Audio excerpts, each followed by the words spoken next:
as you had, also sit on the boards of state corporations. So when we speak to you as people who are also wearing that same shoe.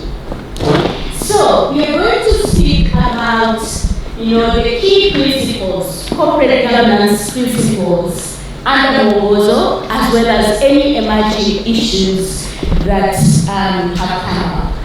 But allow me to start off by asking Kiyote, why is there such a push for good corporate governance within state corporations? And what is corporate governance anyway? So, Catherine, and good morning to you all.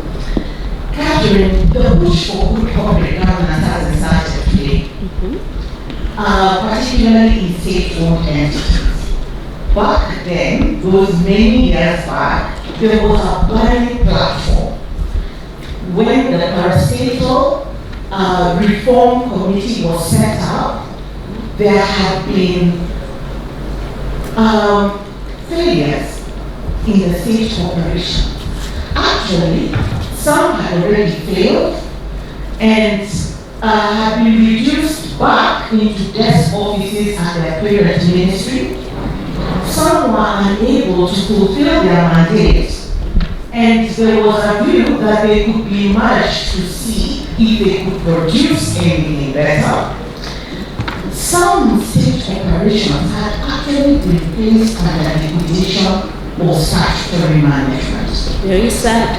And it was clear that not only was there the failure, but there was activism, positive activism by the key stakeholders, and particularly the shareholders of the state corporation. Who is our shareholder at state corporation?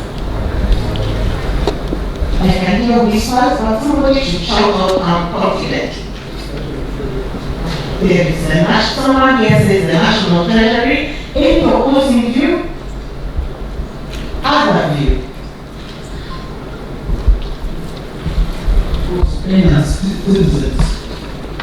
Catherine, absolutely. We the people. There was also a move to actually fight corruption within the state corporations.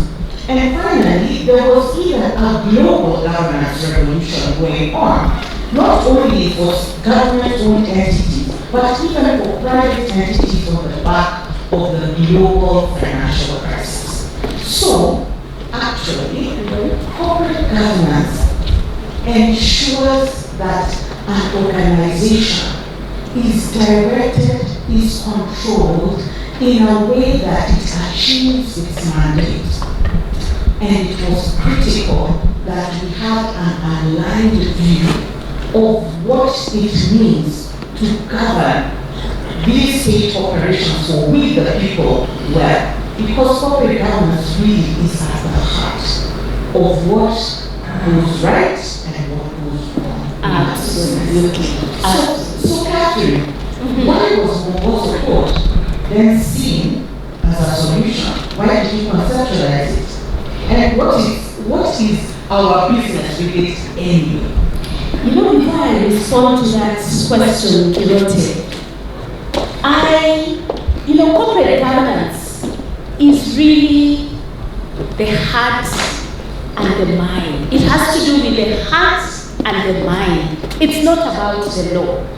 And I'm reminded growing up in Western Kenya in a little village with a father who had 10 children. I'm the 9th born. Don't try this at home.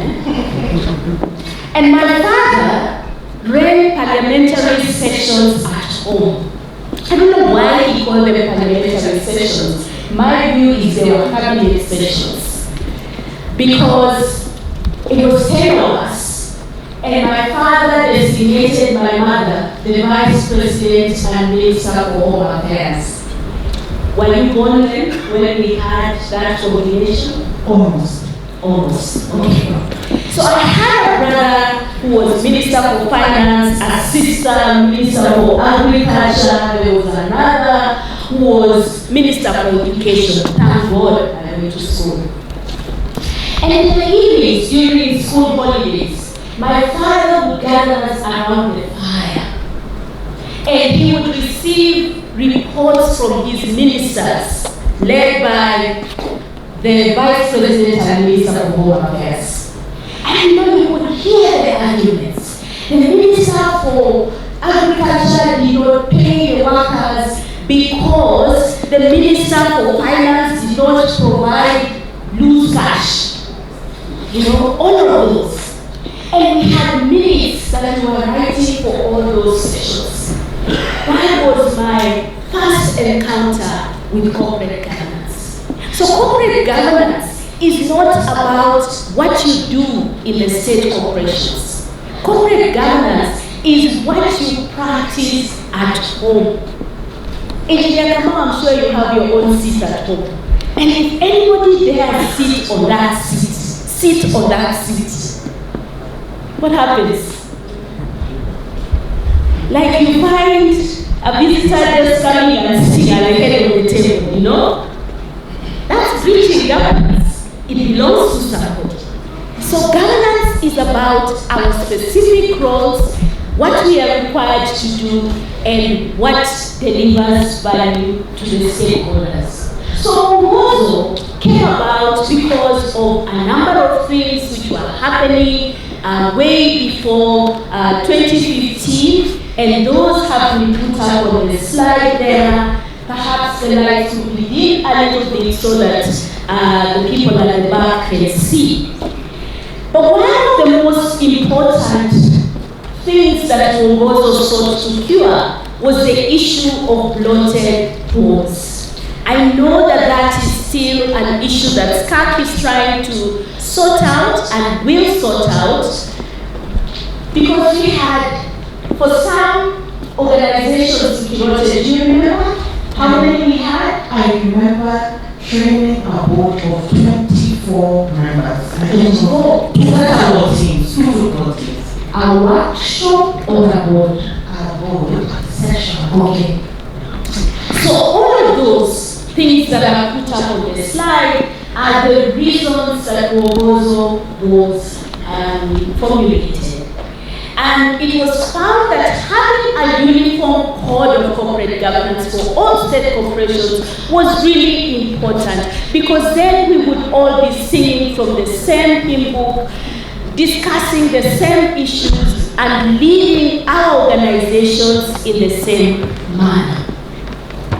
And Mwokizo is really based on a number of issues. We know for a fact that the pillars of corporate governance that are applicable in both the state corporations as well as the private sector are those that are set up there. Accountability. As members of state corporations, who are we accountable to? Question. Who are we accountable to? Anybody? Who are we accountable to? Who? Current ministry? Anybody else? The public? Absolutely. Anybody else? Anybody else? Parliament. And that's why your CEO sometimes appears and the chair appears before PIC. Transparency, fairness, integrity, ethical leadership. We are expected to lead ethically and ensure that ethics are integrated within the organization. Efficiency and effectiveness. We are supposed to make sure that as we use the resources of the organization on whose board we sit, that those resources are not getting depleted, particularly for future generations. Efficiency and effectiveness. For us to have proper corporate governance in Kirote, we must be committed, first and foremost. We as board members have to be committed to good corporate governance. Where does the fish roll from? The head, right? So if we as board members don't practice good corporate governance, we cannot blame managers, our executives, our staff. We cannot blame them because we are the ones who should start this. Effective functioning of the board. How is our board functioning? What policies and procedures guide us? What do we have in place? How do we hold our board meetings? Are we effective? Do we make decisions? Or if we look at our minutes, can we see that a decision that was meant to have been made in 2015 is still on the table? The control environment. Do we have a functioning audit committee? Do we have an internal auditor? At what level are they? Can they speak to us as a board and advise us and give us assurance? Disclosure and transparency. And lastly, shareholder and stakeholder issues. Noted? So when the Mwokizo code was drafted, it was divided into 8 chapters that actually capture everything that Kathleen has talked about. The first chapter, which is about us as directors, is actually consists of half the code. So half the code is really about who we are, what we are, and how we lead most effectively in order to impact the industry, the sector in which we are operating. And so you will find provisions there, and you can read them because they do not only provide the high-level principles, but also provide the practical approaches and the requirements from which you can check if your board is operating in the way it should. Both from the view of the roles and functions that you have, which are better clarified incidentally in your enabling legislation. So those 2 documents should be sitting side by side at your desk or by your bedside, depending on where you like to read, so that you can fully understand what are your roles, your functions, what are your duties, what are the liabilities that come along with your duties and responsibilities. And I am certain that even as we go through the 3 days today, you will pick up a lot more around how you conduct yourselves as a board. How does the chairman or the chairperson, because there are people who prefer not to be called chairman, the chairperson, how do they conduct the meetings and bring together the directors in order to cohesively provide guidance, oversight, and management principles to the organization? Remembering that one of the key tenets of corporate governance is that it is intended to produce a consensus amongst the principal stakeholders of a system, of a governance system. So whoever those stakeholders are, ensuring that the decisions take each one of them in mind. You will also have a board manual or a board almanac, which provides key documents that set out some of the principles that you find in chapter 1 relating to the board. So there will be a board charter, a board work plan. There will be other policies that relate to how you operate.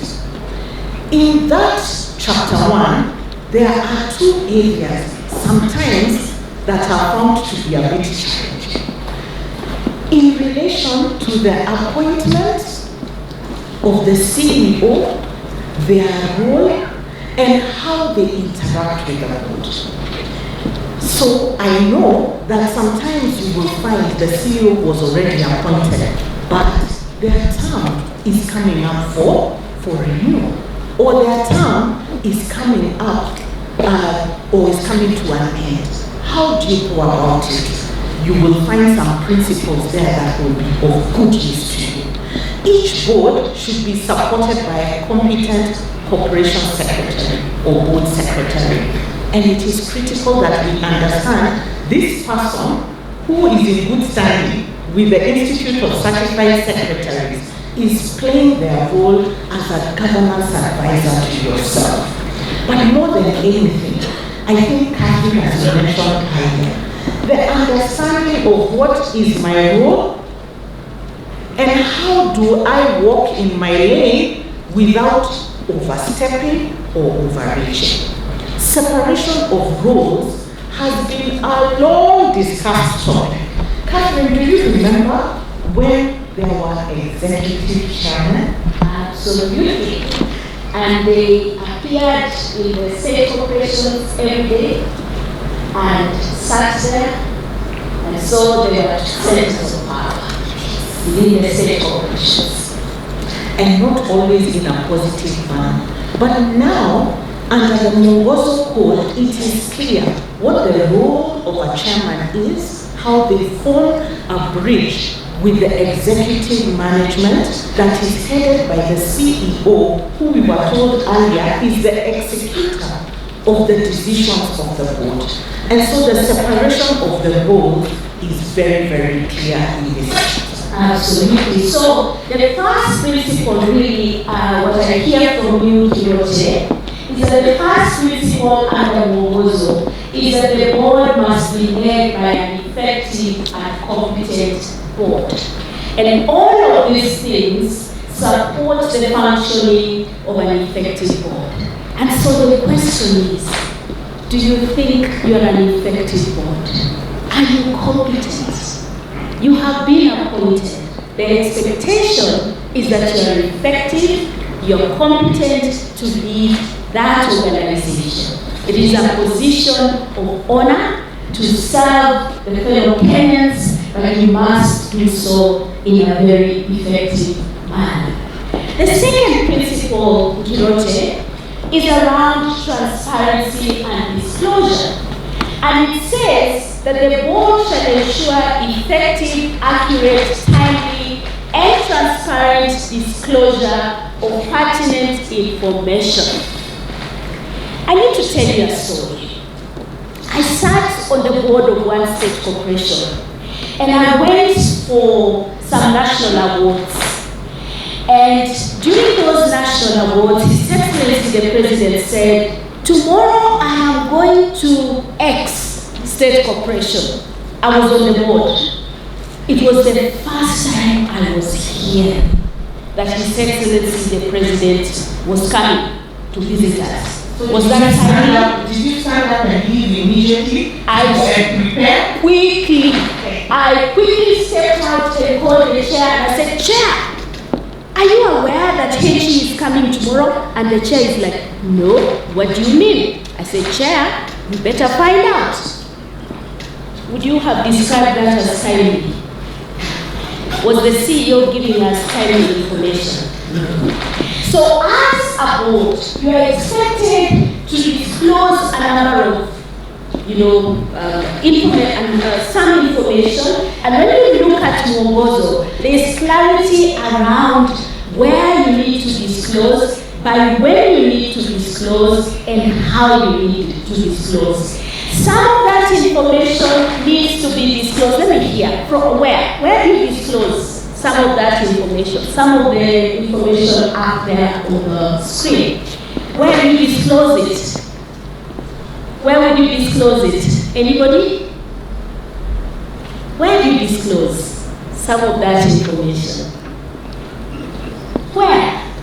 For example, your vision and values, where would you expect to see them in the organization? Where? Engineer says the website. The website. Thank you very much, engineer. What does that mean? That you have a fully functioning what? Website, right? So the first question as board members we need to ask ourselves is, what does our website say about us as a state corporation? When you look at Mwokizo and we do governance auditing, are we disclosing all that we need to disclose? When we go to the annual report, are we disclosing all that we need to disclose? Are we putting out, for example, statements about employee rights on our walls within the state corporation? Because that is required under the Employment Act. So the second principle, Kirote, is transparency and disclosure. Now, what do you say about the third principle? So, Catherine, at the end of the day, when the rubber meets the road, as we say, you are required to ensure that all those stakeholders we're talking about, those who are impacted by your mandate, actually observe the accountability and the seriousness that you give in providing oversight and managing the institution. It must be observable. One person I had said, wisdom that cannot be seen is a mirage. You may think you're very wise, you may think you're very accountable, but if it is not observable, then it is likely a mirage. So financial reports and other kinds of reports will need to go out to all stakeholders. But how do you report what you have not done? So one of the key roles and responsibilities of directors in the state corporation is to ensure that the internal control system is working well. What does that mean? Ensuring first and foremost that every line of assurance that is available to you as the board is functioning as it ought to. For example, the first line of assurance is actually the management itself, the staff who are daily carrying out the operations, daily executing on the mandate, the vision, and the values of the organization. It is critical that they understand what risks are faced, both from a strategic and operational perspective, that they are actually documenting these risks, and that they are documenting and implementing clear mitigation or management strategies over those risks. So, what you will see at the board level, what should be a view of the top risks in the form of a risk register. I don't know how many of you have seen the risk register of your organization as part of your induction or as part of your quarterly board papers. Okay, maybe it's not a rhetorical question. Anyone seen their risk register? Excellent. For those who haven't yet seen it, you're sitting next to someone. We said it's about networking. You're sitting next to someone who has seen a risk register. Could you ask them what it looks like so that you can go back and ask for it? So that management itself is identifying and managing the risks. But then they have experts, the second line of assurance. They have risk managers who enable best practice in terms of the management, categorization of those risks, and are able then to come to the board through the relevant committee, and we'll talk about those committees, to actually give assurance to the board that the practices in terms of risk management are being implemented, and if not, where there is a risk that may actually impact the ability of the organization to exist or to be sustainable. So, for example, I remember during the COVID-19 pandemic, do you remember that month or the week when the lockdown was announced? I was sitting on a state corporation board, and we were called for a special meeting because one of the risks had crystallized.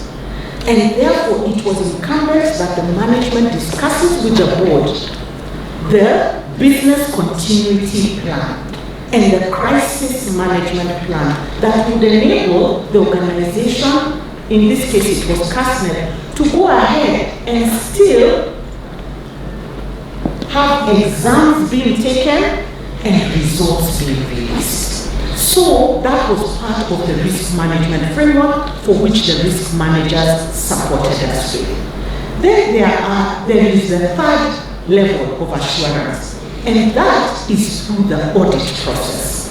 So you will have your internal auditors. There has always been debates about this internal auditor person. Yep. Who do they report to? And who should be interacting with them? And how do we interact with them? Absolutely. So, the internal auditor reports to the board.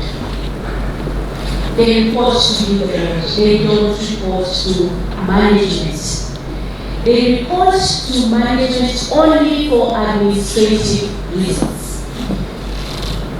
And I think one of the guidance that SCAR has given, and it is also in Mwokizo, that they should be at a level that is comfortable engaging with you.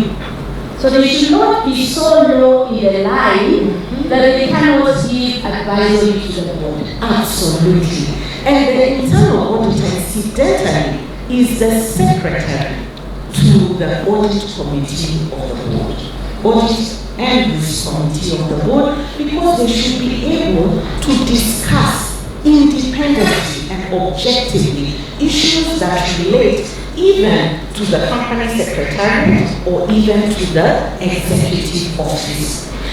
And then once the internal auditor has supported you to ensure that you are actually improving your system and controls, it is a preparation for the external audit that is done by the National Audit Office, which you will also interact with by engaging with the officers to really understand what it is that they have observed in your institution and whether the attitude towards risk management and accountability is right, because attitude is everything.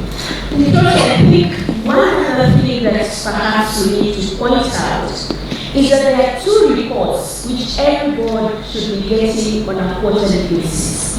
If you look at your chapter 3 of Mwokizo, every board should be receiving written assurance from the internal auditor that the system of internal controls is working effectively, that risk management is effective. So I don't know how many have seen those written assurances from your internal auditor. Has anybody seen it? Written assurance that internal controls are working, that risk management is working. If we haven't, please go back and ask.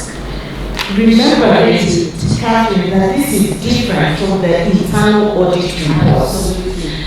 Catherine, I just wanted to mention before I bring on to discuss the next issue on ethical leadership, that you know the day of ICT projects that were labeled as white elephants has come to pass. Yeah. I know that many of us are putting in place enterprise-wide programs, ERPs, and sometimes it takes so long to bring it into place to implement it. But I know we have the ICT authority, ICTA, that has been of good assistance to many state corporations in checking whether the implementation of their ICT systems is as it should be, and ensuring that the relationship, even from a service level with the providers, is intact. So, collaborate. Collaboration is key in the management of ICT risks, which don't only include the systems incidentally, but also these days, cybersecurity risk, Catherine, as well as data protection. Absolutely. And remember we talked about efficiency and effectiveness. Mwokizo goes on in this chapter to say that every organization should integrate ICT in its operations for efficiency and effectiveness. And it starts with simple things like e-board. Are we on e-board? How many of us are on e-board? E-board. If you're not, please go back and ask why you're not on e-board. And you saw that His Excellency the President was leading with a paperless cabinet meeting. That's e-board. So please ask for e-board. Ethical leadership curative is the next principle under Mwokizo in chapter 4. And it says the operations of the organization should be guided by ethical practices that seek to promote good corporate citizenship. The story of the fish rotting from the head. And so the board has a critical role in promoting ethics and integrity in the organization. It starts with us as board members ensuring that we have a code of conduct. Now, many organizations do have a code of conduct, but when we do governance auditing, what do we find out? And the code of conduct is for them. The staff, not us. Yes, them. Yeah. Whoever those them are, and most likely the staff, and not us. Absolutely. So when we just read your code of conduct and we see employees, we see staff, we don't see the board. It means you don't even believe in what you're asking your staff to do. So if you have such a code of conduct, please go back and amend it. The board has a responsibility to ensure that you're promoting corporate reputation and image, that you are actually proud of the organization on whose board you sit, that you have a conflict of interest policy, that you have a whistleblowing policy, and that those are being implemented effectively. Cannot we have very few minutes, so chapter 5, the next principle. So thank you, Catherine. Just picking up one last thing on the ethical leadership, remembering that within your organization you are required to have an integrity officer.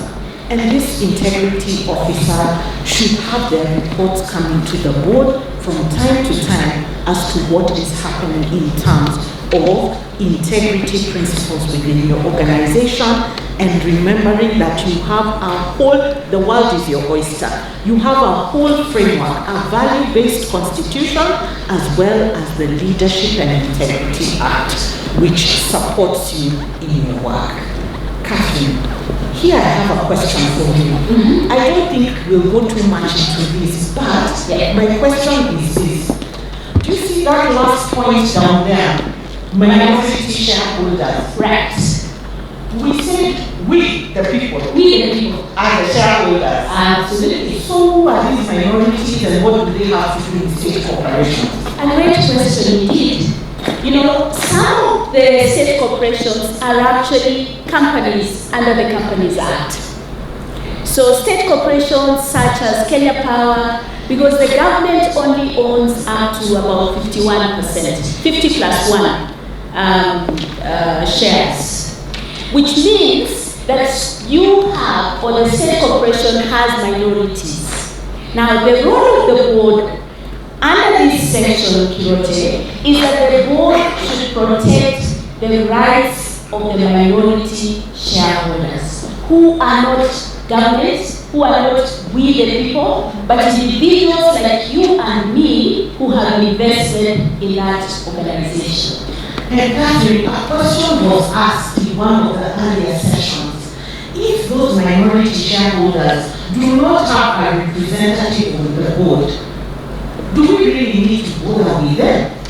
And actually, we recognize that, as Catherine has said, integrating ICT or technology into your organization is not just a theoretical principle, it is actually practical, because you can use technology then to involve the minority shareholders in the decisions that are being taken by sharing with them memoranda and allowing them to provide feedback which can be well considered not only by the general meeting of the members but also by the board. So it is critical that we keep them in mind as we do all our other stakeholders. Absolutely. So Chapter 6, security, is that the board should proactively manage relationships with stakeholders. You will remember when Talo went to Ghana, for a very long time they could not work. Why was that? So, one of the key principles around stakeholder relationships is you cannot manage and have a plan to communicate effectively and keep aligned stakeholders who you have not identified. So, I believe in the Talo oil matter, there was a community issue that had not been identified and a clear plan put in place to manage it. I'm not sure how many of us here have actually gone through a stakeholder mapping and review exercise that is not linked to strategic planning. Not linked to strategic planning. How many regularly review the organization's stakeholder map? Wow. This is it. The situation, the other day I had that we are moving away from what was called the VUCA world to a Bani world. A Bani world being where our stakeholders and the environment within it is much more brittle, much more anxious, much more nonlinear, and often incomprehensible, which means that as a board it is critical that on a regular basis, not only during the preparation of the strategic plan or what we call the mid-term review, that we are reviewing our stakeholder mapping, that we are clear who our stakeholders are, the old and the new that are coming into our environment, that we are identifying which stakeholders are transformational in nature. Transformational being that they actually have a say or would have an impact on the sustainability or existence of our state corporation in the next week, month, in the next year. Who perhaps we can hear an example of one transformational stakeholder that you can think of that would have an impact on the existence of your state corporation. One? Someone can shout it out.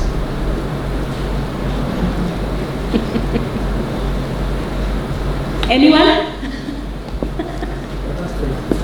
The customer. Our clients. Absolutely. An appointing authority, your parent ministry. Yeah. Transformational stakeholders need a clear plan as to how to continue engaging, how to continue communicating with them what is going on in your organization, and how you continue aligning to the principles and the policies and the expectations. Kirote, as we finish off this slide on stakeholder engagement, there is one very important stakeholder on this stage right now. How many of us proactively engage her office? You know who I'm talking about? Sita Angalia Nyuma. You know that one is? This one. Yeah. That one. Leakage. You should be proactively engaging that office so that you develop that relationship with them. Don't wait until you're being inspected, there are issues, so on and so forth. But do reach out and find out, where are you going? What is your strategic vision for these organizations and how can we effectively govern them? Chapter 7 is on sustainability and performance management. And the board, and we are running quickly because of time, the board has a role to ensure that each organization has developed sustainability goals. And when we talk about sustainability goals, the in language now is ESG. Do we have ESG goals for our organization? Are they on our website? What are they, and how are we tracking them to ensure that there is sustainability? Do we have an effective performance management system in place? As part of your HR documents which have been approved by SCAP, do we have those? So these are questions that you need to go back and perhaps respond to. Kyote, please, I can see there is no time. Yes. In terms of compliance with the laws and the regulations, we always make a joke. We will not walk alone. I know there is a football club, we shall not talk about the football club that does not walk alone, but you will not walk alone in this role that you have been given. You have a full framework of the Constitution you mentioned, which is value-based. You have your laws and regulations, not only your enabling legislation, but every other legislation that impacts what you are doing as an institution. You have national and international standards. Examples of international standards that you should have time would be, for example, the ISO standards, if you are ISO certified. There could be industry level standards. There could be world, for example, health or labor standards which you need to adhere to. There are also internal policies which you have approved as a board and are tracking implementation from. So one of the ways in which that you need to ensure that you are complying with all these laws and regulations and standards is by having a clear compliance plan, which includes a new trend, not a new trend actually, a trend in corporate governance which is audit all things. So many audits can support you in ensuring that you are able to comply with the laws and regulations. Principally, the legal and compliance audits, which must be carried out annually within your organization and with an independent auditor reviewing, an independent legal auditor reviewing this every 2 years. So just to mention very, very quickly, other requirements under Mwokizo, we run out of time, but the importance of induction, that's why this process is so important. But Mwokizo goes on to say that on an annual basis, every board member must undergo at least 2 days of training. So please, as board members, let's make sure that we identify our development needs, that we cost them and ensure that they are part of our budget and that we actually undergo that annual development plan. Succession planning is a key role for the board. Please make sure that you have a succession plan both for yourselves and also for senior management within the organization and all other critical roles within the organization. I know Simon will talk about the almanac, so I won't go into that. Board tools, very, very important, including the board charter, but also the board diversity matrix. And the board diversity matrix, that is the chair's way of engaging the appointing authority in the event that there are skill gaps within the board. We know that we don't appoint board members, but you can use that to really influence with what type of skill should come into your board. And then of course, Mwokizo says they need to move towards integrated reporting, and of course it provides for term limits. Why is all of this important? Okay, you just run it out for us. What we know for a fact is this, that we as directors, I don't know whether you can see that picture, have been assigned a solemn responsibility Can you see that young lady, very serious with her job? I think that is us as directors. Huh? But who is she doing it for, and what is that person doing? Who, the lady who is being fixed, what is she doing? Watching very keenly what is going on. So don't think that you're doing this behind a fence and a wall with you are being watched keenly by we, the people, as you do your job. So it's not about the money. No one can compensate a board member, whether in the public or the private sector, adequately for the job you are doing. It is a service to this nation.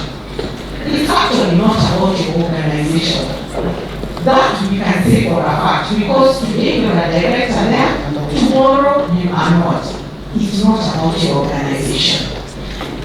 And it is certainly not about you. Yes, you have been identified, and we respect that you have the competence and the skill to do it. But it's really not about you. Actually, what we know for a fact is about posterity.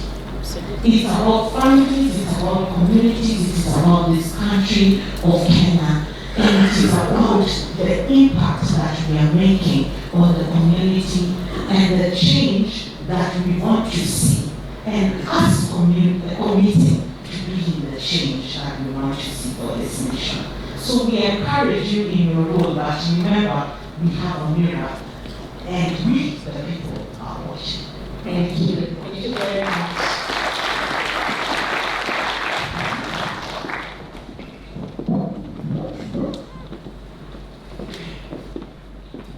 Thank you so much, Catherine and Nikorote. Please can you give 3 claps?